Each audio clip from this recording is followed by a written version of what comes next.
Përshëndetje të mirë të mi kudo që jeni. Ju uroj në tarva një ditë të mbarë dhe një energji sa më të mbarë për të gjithë. Këtu kemi disa letra dhe po filloj me letrën e parë, që kemi letrën e Asit të Kupës. Asi i Kupës këtë moment më tregon që kemi gjëra të bukura. Vjen diçka e re në jetën tonë, por gjëja e bukur është që vjen paqja në zemrën tuaj. Vjen diçka që hap zemrën tënde me dashuri, me respekt. Është një fillim i ri për disa nga ju, është një marrëdhënie re në ditët në vazhdim dhe një njohje re, sepse shikoj që kjo njohje do ketë shumë intimitet, do ketë shumë gëzim, por dhe është një rilindje ose mund të jetë një rilindje aty ku ti thua që ka mbaruar gjithçka, fillon diçka nga fillimi. Sepse është diçka aktuale dhe ti je duke u zgjuar me këtë bukurinë e rrallë që shikojmë në letër.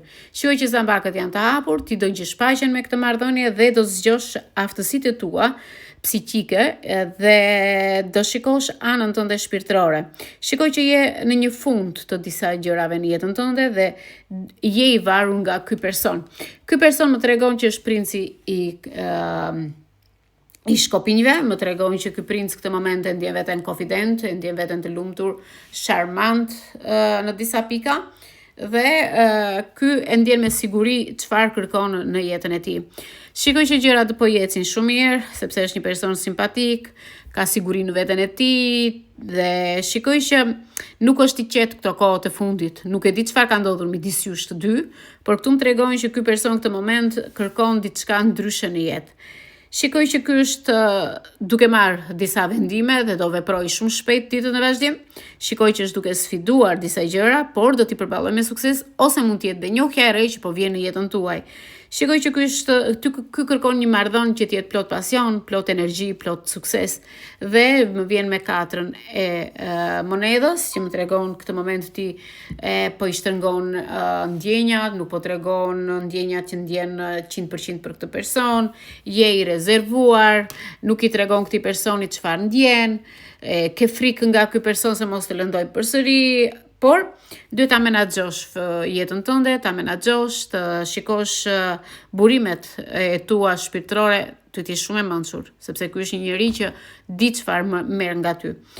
Do arish një ekuilibër, duke biseduar me këtë person do arish një ekuilibër. Dhe ditën e sotme shikoj që duhet të bësh kujdes dhe me shpenzimet e tua, duhet kursesh lekët këto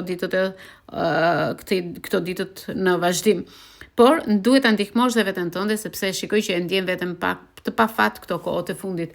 Shikojmë që kemi dhe 10-ën e shpatave, jeni duke u larguar nga e shkuara, më pëlqen kjo gjë se keni filluar sinqerisht me parashikimet që bëjmë kohët e fundit, më keni treguar që jeni gati të largoni gjithë energjitë negative, jeni gati të ecni përpara, gati të kyçni dyert të disa personave që nuk vlejnë në jetën tuaj.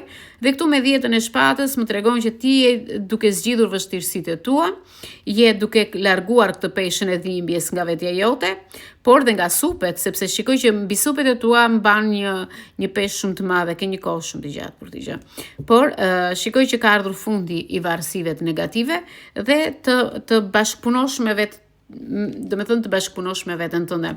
8-ën e kupave, je duke i mbyllur disa gjëra në jetën tënde, je duke u shkëputur nga e shkuara, më pëlqen, je duke larguar gjithë atë errësirën e jetës tënde, je duke menaxhuar jetën tënde me dëshirë, di çfarë do të kërkosh tani tutje dhe kërkon të realizosh një nga një.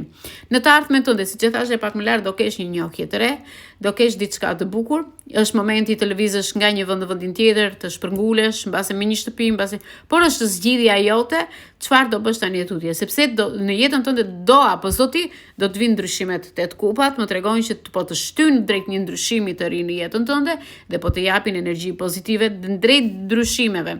Dhe këtu shikojmë që kemi balancën. Shikoj që këtë moment brenda vetes tënde ke një dhimbje, por këtë dhimbjen po mundohesh ta lësh pas, po mundohesh të ecësh përpara, të menaxhosh disa gjëra në jetën tënde. Shikoj që je më mirë këto kohët e fundit, sepse ti thua që është koha ime tani, është jeta ime tani dhe unë do bëj atë që është më e mira për mua.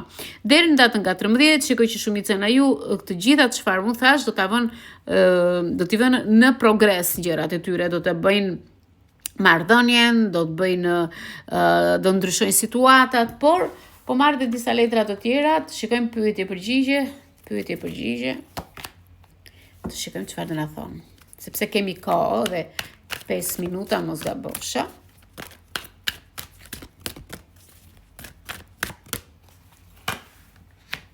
Athena. E ndjej veten më të sigurt tani, thot. Jam një femër e zjarrt, thot, di çfarë dua në jetë dhe dua të bëj më të mirën time. Jam në një moment të mirë. Benefitet e jetës po më japin të kem sukses. Po suksesi është tek vetvetja, thot Athena. Shikoj këtu një situatë pak e vështirë, por ti do të dalësh me sukses në këtë situatë.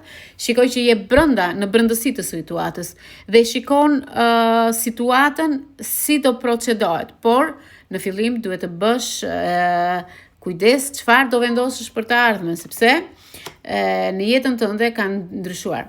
Siç e thashë pak më lart, do keni një njohje të re, do kemi një lidhje të bukur. Shikoj që këtë moment duhet, kjo lidhje sikur është e lidhur shumë me intimitetin dhe kjo është një zgjidhje që do ta bëni juve. Është një njohje shumë e afërt. Një romancë e re, një romancë që e sapo ardhur, siç e thash këtu, është një romancë që do të japë një ndryshim, do të japë një pasion, është si punë e çakmakut, që të dy anët do ndizeni aq shpejt sa se keni iden. Dhe kjo marrëdhënie do ekzistojë për një kohë të gjatë, sepse letra këtu më tregojnë që ti je hapur me këtë person dhe do marrësh atë dashuri që ti meriton. Dhe të gjithë duan dashurinë, apo jo? Kurse Isabela na tregon që unë dua paqen, thot, por është koha për të marrë një sipër mbase në punë, mbase në dashuri, mbase diçka, por shikoj që është një sipërmarrje e re dhe kjo sipërmarrje do t'jap lumturi, do t'jap rezultat të lumtur dhe diçka pozitive po vjen në të ardhmen tënde të shpejt. Dhe Omega më tregon që ti këtë moment dëshira jote do të po vjen, dëshira jote do sjell frute dhe të duhet shumë punë për të arritur qëllimin tënd. Ky ishte parashikimi për ditën e sotme, por këto parashikime që ne themi çdo herë që dalim në live varet edhe nga energjia juaj. Çfarë energji? Nëse ti e ke energji në këtë moment përshtatesh me gjërat që ti kërkon ose dëgjon frekuencat e zërit e nënës Taro, ti aty do gjesh veten tënde. Dhe do gjatë ditëve në vazhdim shikojini me kujdes këshillat e nënës Taros, çdo gjë del. Asnjë gjë nuk ngelet por nëse ti kalon nga nëna Tarua në ata persona që tregojnë në zërin e nëna Taros në një live tjetër, nuk është nëna Tarua ajo. Nëna Tarua ka vetëm këtë faqe që jam këtu. Nëna Tarua ka faqen që është me 62.000 followersa e pika se sa mund të jetë. Por unë di të them që suksesi është brenda teje. Suksesi është brenda teje dhe paqja është brenda teje, sepse ti do një jetë që të kesh bollok, të kesh paqe, të kesh energji pozitive, por të duhet balanca, të duhet forca, të jesh e paqtë me veten tënde dhe në veten tënde brenda shpirtit tënd të jesh e paqtë dhe jashtë me personat që nuk janë të duhur për ty, të tregojsh ajo macja e egër. Uroj një ditë të mbar për të gjithë. Ciao.